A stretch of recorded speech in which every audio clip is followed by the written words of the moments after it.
You're listening to The World at 8 with Lynn Mozart.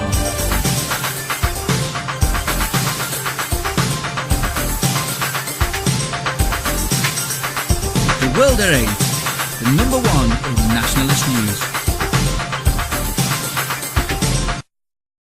Highlights of the news today, Friday 28th of March 2014. 3 teenagers from Brent charged with a gang rape of girls 16 in Harlesden. 5 Peterborough men to stand trial on sex abuse charges. 3 arrested in immigration raid on Leeds sweet shop. A British mother with backbone welcomes death sentence handed to killer of her daughter in Qatar. Al-Sisi announces his candidacy. Muslim sex offender who tried to kidnap 4-year-old girl excused for cultural differences. South Dakota Muslim refugee gets life sentence for sex trafficking of teen girls. Thought for the day, black or tan. And finally, boom boom. UK news. 3 teenagers from Brent charged with gang rape of girls 16 in Harlesden. 3 teenagers from Brent have been charged with the gang rape of a 16-year-old girl in Harlesden. Qatar Osman Abdi, 18, of St Thomas's Road, Harlesden, is due to appear at Hammersmith Youth Court accused of 2 counts of rape against the girl. A 16-year-old boy from Harlesden who cannot be named for legal reasons has been accused of 4 counts of rape against the same girl, and a second boy, also 16, from Wembley is charged with a single count of the same offence. Both boys will appear alongside Abdi. The trio are alleged to have carried out the sex attack on March the 16th.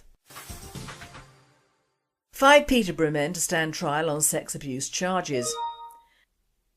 Yasir Ali, 28, of Grange Road, denies 6 counts of rape, 2 of making indecent photographs of children, 1 of sexual activity in the presence of a child, 7 of trafficking and 1 of witness intimidation. Daim Ashraf, 19, of Almoners Lane, denies 3 counts of rape, 1 of sexual assault, 1 of sexual activity with a child, 1 of sexual activity in the presence of a child, 7 of trafficking and 1 of witness intimidation. Akash Yashin, 18, of Gladstone Street, denies 1 count of sexual assault and 2 of trafficking. Mohammed Aslam, 24, of Grange Road, denies 1 count of rape and 1 of sexual activity in the presence of a child. James Daly, 25, of Grange Road, denies 1 count of rape. Prosecutor Patricia Lynch is due to open the case at Cambridge Crown Court on Monday in a trial expected to last up to 8 weeks. Restrictions which have prevented the reporting of the case were lifted by Judge Mark Lucroft after representations from the press at a hearing.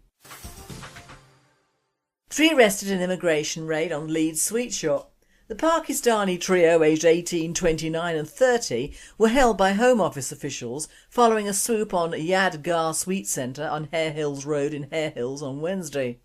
They were found to have overstayed their visas and have been detained pending their deportation. The business, which sells Asian confectionery, was served with a notice warning that it could be fined up to £10,000 for each illegal worker unless bosses can prove they carried out necessary pre-employment checks. Assistant Director Anita Bailey from the Yorkshire and Humber Home Office Immigration Enforcement Team said, "These operations show we treat all allegations of illegal working extremely seriously, and those who ignore the rules will not go under our radar." A British mother with a backbone welcomes death sentence handed to killer of her daughter in Qatar. The mother of a young British teacher sexually assaulted and murdered in the Gulf state of Qatar last night welcomed the death penalty handed to her killer. Alison Patterson, 49, said justice has been served after Badr Hashim Khamis Abdallah Al-Jab was found guilty of murdering her daughter Lorraine, 24. A court in Qatar's capital Doha heard how Lorraine, from West Malling in Kent, vanished after a night out in the city last October. Her smouldering remains were found in a remote desert spot outside Doha just days after she was last seen leaving a nightclub with 2 local men. The court heard that Lorraine had been sexually assaulted and stabbed before her body was set on fire. A knife was found in her ribcage. Another man, Mohammed Abdallah Hassan Abdulaziz, was also sentenced to 3 years in prison for helping dispose of Lorraine's body by burning it, as well as damaging and getting rid of other evidence. Both men were arrested in October last year, shortly after she'd gone missing. She had only just returned to Doha after attending her grandmother's funeral in England. Loren's mum was deeply upset with the 3-year jail sentence given to Aziz for helping dispose of Loren's body and tampering with evidence. Mrs Patterson said, "At no time did he choose to help my daughter or report the murder. In fact, he did the contrary. He helped Al-Jabbar dispose of Loren's body in the most callous and barbaric way." European news. Do It for Denmark competition calls for Danes to have more sex to tackle declining birth rates. A travel company is calling for Danes to have sex, and lots of it, in a tongue-in-cheek competition aimed at tackling the country's low birth rate. The bold Do It for Denmark advert from Spege Leisure Travel promises 3 years of free baby supplies and a child-friendly holiday for the lucky couple who can prove they conceived their child while on one of their holidays. The travel company claims it's tackling the country's declining birth rate by asking Danes to do it for Denmark and reproduce. A report published in February 2013 described the birth rate amongst Danish women as dangerously low. It found more than 1 in 5 couples were childless, despite the majority of couples reported wanting between 2 and 3 children, according to the Copenhagen Post. Jean Valdebo, the managing director of Spege, said they wanted to make reproducing even more fun by offering discounts on city breaks to help with population growth. Well, look at it this way, it's not just about winning, all the fun is in the participation. World news. Al-Sisi announces his candidacy. Former Army Chief and Minister of Defence Abdel Fattah Al-Sisi has announced that he will be running in the forthcoming presidential elections, speaking of the daunting challenges ahead. To the rejoicing of millions of his supporters and the expectation of possibly angry or resentful opposition, the former head of the Armed Forces and Minister of Defence Abdel Fattah Al-Sisi announced his formal resignation from the Armed Forces on Wednesday evening and his intention to stand in the forthcoming presidential elections, once the Presidential Elections Committee has announced them, a development scheduled for Sunday. I stand before you for the last time in the uniform that I've had the great honour of wearing for the last 45 years since I joined the military in high school, Al-Sisi said at the beginning of a 15-minute statement that was televised on all state-run Egyptian TV channels as well as by private and satellite channels. Using colloquial but carefully structured language, the outgoing Minister of Defence said that he was parting from his uniform in order to continue the mission that he had always taken upon himself since he had decided to join the military to serve the nation. "I shall always consider myself to be a soldier in the service of the nation and will always put myself at the disposal of the people in any position they may ask of me," Al-Sisi said. Muslim sex offender who tried to kidnap 4-year-old girl excused for cultural differences. This is a horrifying story, not just because of the actions of the Muslim sex offender in Australia, but because of the actions of the authorities who continue to let people like him abuse, assault and walk away. Sex offender Ali Jafari, accused of attempted child stealing, has had all charges against him dropped after a magistrate told prosecutors he would have trouble finding Jafari guilty. Magistrate Ron Sains said if he was hearing the matter he would have reasonable doubt, citing cultural differences as one factor which would result in the charges being dismissed. Jafari, 35, an Afghan refugee, was convicted in Geelong Magistrates Court on August 22, 2013 of indecently assaulting one boy and attempting to indecently assault another. He was placed on a 2-year community corrections order with 300 hours unpaid community work. Jafari appeared in Geelong court again yesterday, this time charged with child stealing, attempted child stealing and unlawful assault. Police prosecutor Sergeant Brooke Shears said that at about 6:30 p.m. on January the 27th, 2014, a 4-year-old girl went to Baker's Oval, Geelong West, with her father and brother to play cricket. She said that whilst the child's father was throwing the ball to his son in the nets, the little girl was playing with her own bat at the net opening. Sergeant Shears said that Jafari was walking around the oval when he approached the child, removed the bat from her hand and rested it against a bollard. He then grabbed the child's hand and began to lead her away before she looked up, saw it wasn't her father, started crying and pulled her hand away, she said. The victim's father turned, saw what was happening and yelled at Jafari, "What do you think you're doing?" The victim ran crying to her father and he comforted her while Jafari walked off around the oval. The prosecutor said that when interviewed, Jafari told police, "For us, it is not an issue." Mr Sain said the prosecution case fell short of criminality and cited cultural differences as a possible mitigating factor. World at 8. Considering how little boys and girls are treated in Afghanistan, There's no doubt that it wasn't an issue for Jafari. The Muslim sex offender was not deported or locked up after his previous offences. Now he's being kept free once again because of cultural differences. South Dakota, Muslim refugee gets life sentence for sex trafficking of teen girls. The Sioux Falls man authorities say ran a sex trafficking house of horror will now call prison his home for the rest of his life. On Monday, federal judge Karen Shrier sentenced 45-year-old Mohammed Al-Aboudi to 4 life terms behind bars. He will serve those concurrently.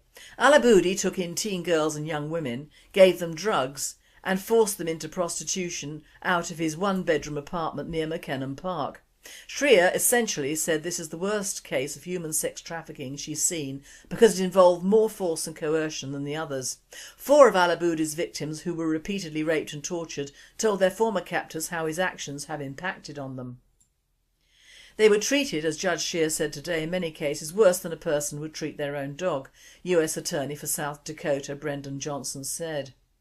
Federal prosecutors said Al-Aboudi preyed on vulnerable, often homeless, young girls and women. He gave them a home, drugs and alcohol.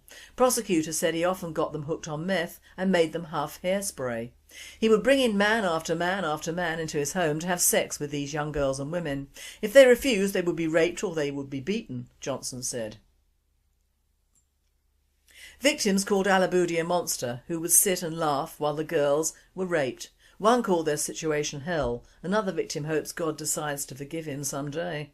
Towards the end of the hearing, Al-Aboudi yelled at the judge and said he was innocent. He also called FBI agents and federal prosecutors liars. Mr. Al-Aboudi's house of horror is closed. Our mission as a law enforcement is to make sure another one does not open its doors in the future, Johnson said. World at 8. When will the West learn that these people do not change? They expect the country they crawl into to change, not them or their so-called culture. Thought for the day, black or tan? No, I'm not going there with the Northern Irish or the Southern Irish troubles, as my knowledge of the black and tans is sketchy to say the least. But I am referring to NG's excellent speech to the German youth that I have just watched. That man can talk the talk and walk the walk, whatever your opinion may be of him. He is well worth listening to. I did, however, have a mild form of dissension on his opinion of our black immigrants. True, the West Indians from the early 50s were mostly Christian, but since those days these early migrants have bred at least 4 generations of descendants in this country. Now many have gone on to become famous sports people, entertainers and contributors to our society, but unfortunately, whether one admits it or not, a greater proportion have gone on to become gangsters, drug runners, sex traffickers, rapists and, at the very least, errant partners who have bred thousands of mixed-race children and left them to the state to pay for and educate. Now this will not go down well with our members who have black relatives or mixed race relatives, but I will not apologise, because although the web doesn't give facts and figures on this, I have been around enough to know that my comments are not far from the truth. I quote, "British Jamaican or Jamaican British people are British persons who were born in Jamaica who are of Jamaican descent. The community is well into its 4th generation and consists of around 800,000 individuals, one of the largest Jamaican diasporas on earth. The majority of British people of Jamaican origin were born in the United Kingdom as opposed to Jamaica itself. The Office for National Statistics estimated that in 2010 some 150,000 Jamaican-born people were resident in the UK, with only 49,000 of these retaining Jamaican citizenship. A fair-sized proportion of these original West Indians took jobs on the railways, which due to the death of thousands of our young men in the war were available. However, in the ensuing years our male babies grew up and wanted jobs, and these jobs had gone, often to the next generation of West Indians. The same applied to the East End docks, which led to terrible strikes and deprivation, which is never or rarely mentioned alongside the miners' strikes which occurred later. The East End of London became a heavily enriched area in the 1960s when hordes of Asians descended there as well. Many of our blacks descended from the original boat people have converted to Islam in the last few years and have joined the vast enclave of black Africans who have also traipsed through Europe to get to the promised land of the UK and who are Muslim. So it isn't a case of a few West Indian immigrants making their homes here in the mother country and having 2.2 kids. They have produced large amounts of children, both black and mixed race, who have been taken over now by the Muslims in sheer numbers in our schools. The ITV News last night showed a picture of a corridor in an inner city school relating to the teachers' strike, and to a person they were all black with one mixed race youngster. I'm only human and I don't want to be swamped by either black or brown people or even foreign white people too much. Cosmopolitan is not Cosmo's swamp. The reason the Labour government at the end of the war encouraged immigration from the East and the West Indies was to start the gradual obliteration of the white race, and I thought I would never say that, as I've always admired the West Indians and indeed the Africans in their own countries. But overkill is overkill in any colour, and enough is quite enough. Apparently in nature, overcrowding solves itself. In Longleat about 6 months ago, the lions became somewhat quarrelsome and a couple were killed, whether by the staff or other lions I'm not sure, but the reason was that they were becoming overcrowded in their space and were not happy lions. That is a lesson for us all. Don't build houses or roads or schools for more foreigners, just don't have more foreigners into the country. Problem almost solved. The spat between Osborne and Farage was just too much for me, and of course the media have lightened on the very mild babblings on immigration from Farage, who is not being targeted by shite no hope, or rather hope not hate, naughty me, for his comments on immigration. Hell, if they think they're bad they should listen to us, shouldn't they? Oh, I forgot they do, otherwise they'd run out of ideas. So in calling this article The Black and Tans, you can see where I'm coming from. When it comes to a question of immigration, touchy though it is, one has to take the picture as it is now, not as it was 40 years ago, when things were getting tough, but they were bearable for the average man in the street. Now it is a totally different picture, and that picture has been orchestrated and planned by all the establishment, and I include the Zionist bankers, the East End bankers, global and corporate interests, and multinational big businesses, which include armaments and research on how to kill as many people as possible but not get caught. It is all immigrants who are to blame for Britain today and the sheer numbers that have been allowed to come and stay. People may say you can't blame the immigrants, but of course you can, and I will. There have been enough murmurs for enough years to let the most sensitive amongst them know that the majority of people in this country do not want any more immigration. But still they come, and still they are allowed to stay, breed, commit crimes, get benefits, obtain healthcare for their elderly and disabled who cannot contribute, but still come over to the United Kingdom. They come every day, and this stream of people doesn't stop ever, and that is what's frightening to the average man in the street. If he still has a high street to walk in, that is. One doesn't get frightened by what one doesn't understand, which is the mantra of the anti-white brigade. We get frightened by what we can see, hear and understand only too well. When you see more black and tan faces in a classroom or on the street than white, when doctor surgeries and hospitals are overcrowded with these faces and not the elderly white faces that are muted on the media, when crimes are committed every day and not paid for, when almost every single eating place is run by immigrants, then I believe it is time to cast off the white gloves and the sympathetic air and realise that one day it'll be them or us, and no amount of talking or calm behaviour will help.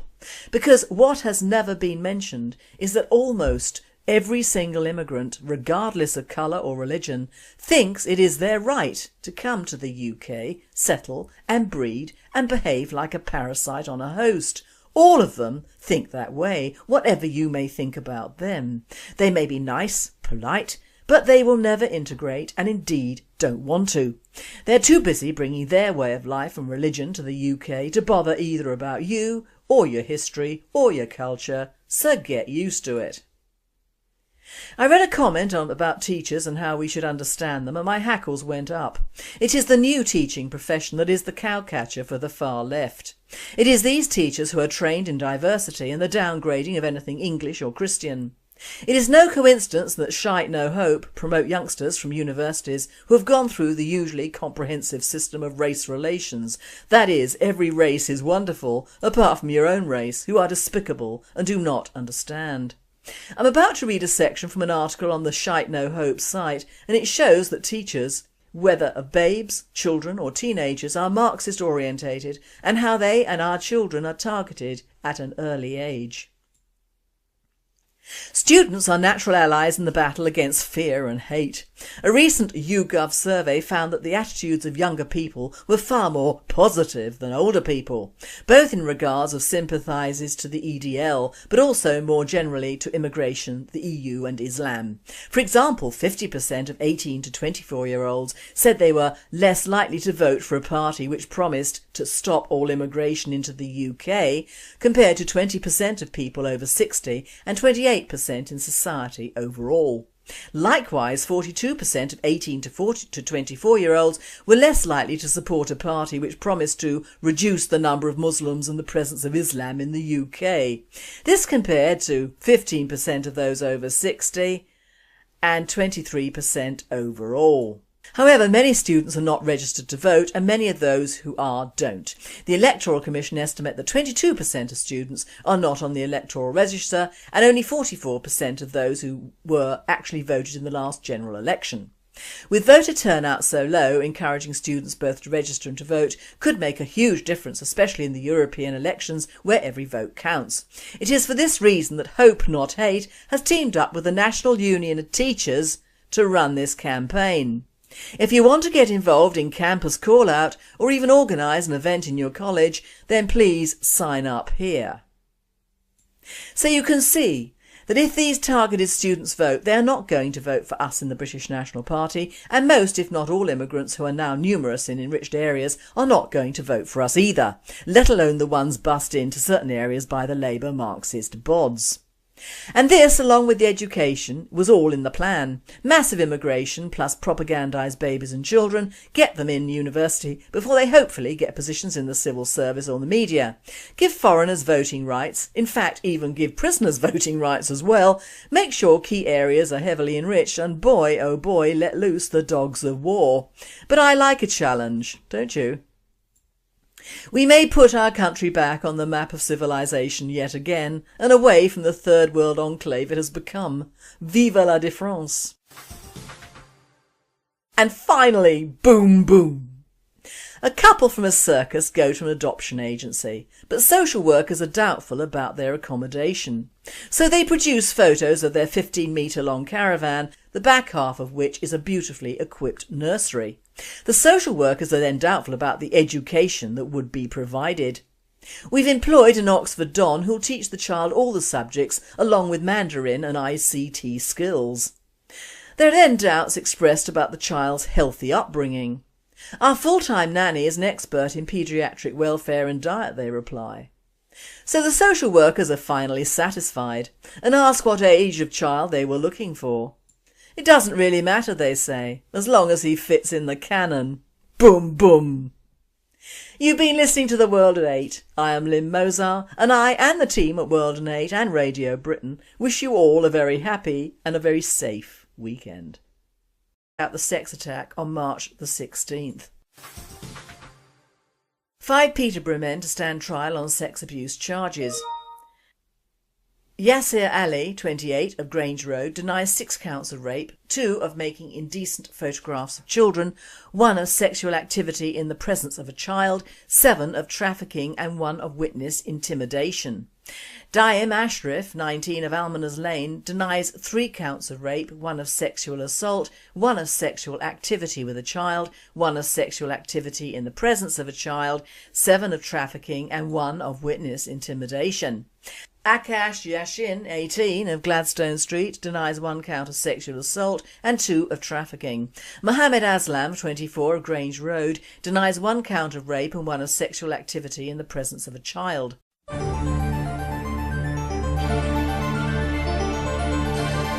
You're listening to The World at 8 with Lynn Mozart.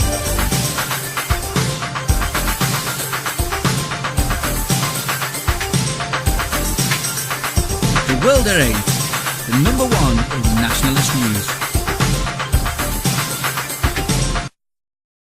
Highlights of the news today, Friday 28th of March 2014. 3 teenagers from Brent charged with a gang rape of girls 16 in Harlesden.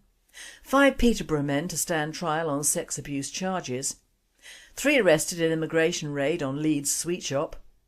A British mother with backbone welcomes death sentence handed to killer of her daughter in Qatar. Al-Sisi announces his candidacy. Muslim sex offender who tried to kidnap 4-year-old girl excused for cultural differences. South Dakota Muslim refugee gets life sentence for sex trafficking of teen girls. Thought for the day, black or tan. And finally, boom boom. UK News. 3 teenagers from Brent charged with gang rape of girls 16 in Harlesden.